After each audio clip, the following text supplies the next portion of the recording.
So, some not so key features. A bank levy.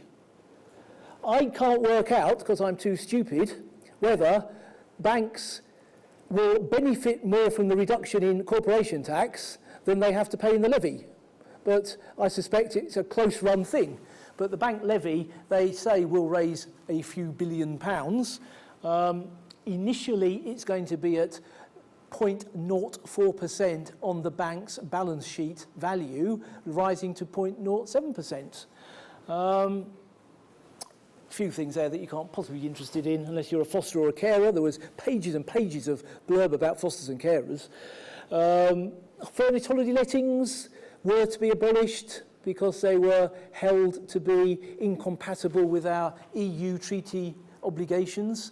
They are now going to continue, and we are told will be fully compliant with our EU treaty obligations, which means, in English, if you have a holiday home in an EU state, Spain, France, ... Slovenia, wherever, you let it under the right terms and make a loss, you can offset that loss against your income. But more crucially, if you sell it, you can claim capital gains tax rollover relief. That is a very, very interesting development. Getting capital gains tax rollover relief on what is intrinsically an investment type asset and a holiday type asset is interesting indeed.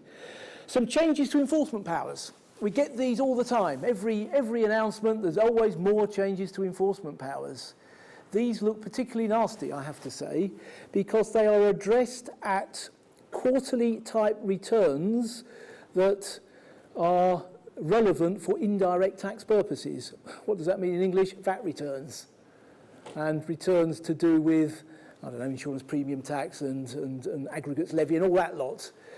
Now, if you get your VAT return wrong or if it is late, you will be penalised at increasingly large amounts. So not something to do lightly, I observe. So anyway, various other measures. So here we go. We are now on the run-in. We have 15 minutes to go, and here are your planning points. Well, planning point number one. That's not a planning point, you say. That is just stating the obvious. So, okay, there's only 11 planning points then. But income tax is high. Hasn't gone much higher because of yesterday. Hasn't gone higher at all because of yesterday. It was high already. Didn't have to go higher. It was already high. Corporation tax, though, has come down. Was lower, is now getting much lower. Surely that leads to some interesting opportunities. So let's think about those, and let's think about them very carefully. So interesting opportunity number one. If you have a trade or a business, I have a client, let's personalise it. Let's make some really pithy, to-the-point examples out of this. I have a client who is very rich and has a personal property portfolio which is throwing off rental income of about 150,000 a year. So it's quite valuable, quite worth having, but he's got all sorts of other income, and he does not like the idea of paying 50% income tax on this rental income, because he doesn't really need to go and spend it. What he really wants to do is reinvest it. What's the answer? Well, the answer is pretty simple. He can incorporate his property investment business. There is a relief from capital gains tax for doing this. It's sort of encouraged. It doesn't have to be a trade. It can be a business, and a business can be an investment business. So he can transfer his properties into a company in exchange for shares in that company without triggering a capital gains tax liability. Going forward, the properties have been acquired by the company at their market value. They're pregnant with gain at the moment. When the company gets them, they're no longer pregnant with gain. What's pregnant with gain is the shares in the company he gets. But he's not worried about that because we have other plans for that. So we've now got a company owning properties which are no longer pregnant with gain at the company level. The company is going to receive the rent and pay tax at, we thought 21%, now it looks like it'll be 20%, which compares very favourably with his 50%. And he is relatively happy. He can roll up his income in that structure perfectly nicely. What about stamp duty land tax, you shout? We believe that if you transfer properties to a company, there is a market value charge for stamp duty land tax purposes. Surely you're not going to trigger a 4% SDLT charge. That would be ridiculous, would? Well, no, I'm not, because happily, he owns these properties jointly with his wife. That is a property partnership business.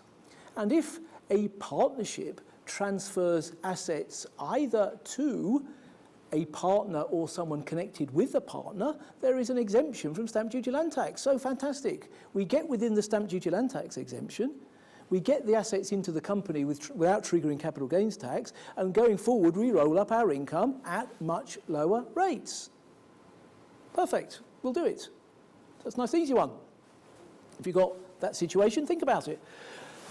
Trades, well, trades is sort of a bit easier. If you were a sole trader and you were making profits of 150, 200, 300,000 a year, your income tax bill would be eye-wateringly large, and you could at least ameliorate that by putting it into a company. Whether, if you draw all the income out, if you say, well, I need the income though, it's my job, and it makes 300,000 a year, but I then spend 301,000 a year. I've got to get my hands on the money. It wouldn't really do you any good. You wouldn't really get very much further forward. You would make a bit of a saving on national insurance contributions, because on your self-employed profits, you would pay Class 2 and Class 4 national insurance contributions. Class 2 doesn't count very much, £2.50 a week or something, but Class 4 is going up to 9% on the first chunk. So you could avoid that. You would make a modest national insurance saving, because within the company, you could accrue your profits in the company, strip it out by way of dividend. At a tax level, you would be roughly exactly where you started, but you'd have avoided the national insurance contributions. So it might be worth thinking about. It might be worth thinking about. So a couple of examples about that. If I can just skip to the bottom point, supposing you're not a sole trader, supposing you're operating through a partnership structure or an LLP structure, what can you do there? That's a little bit more difficult, possibly, because if you do incorporate the whole business, you're then going to have to wrestle with how you are going to get your hands on the profits to spend. Are you going to strip dividends? Are you going to pay salaries? If you pay salaries, that would be a disaster. The company is likely to be large. If you're a large professional partnership, your company isn't going to pay corporation tax at small company rates because it's going to be too big to do that. It's going to pay tax at 28%, all right, coming down to 27, 26, 25, 24%. So the rate's coming down, but maybe you don't want to do that. But why not introduce a company as a partner of the partnership and give it something to do? Like be the staff partner, perhaps.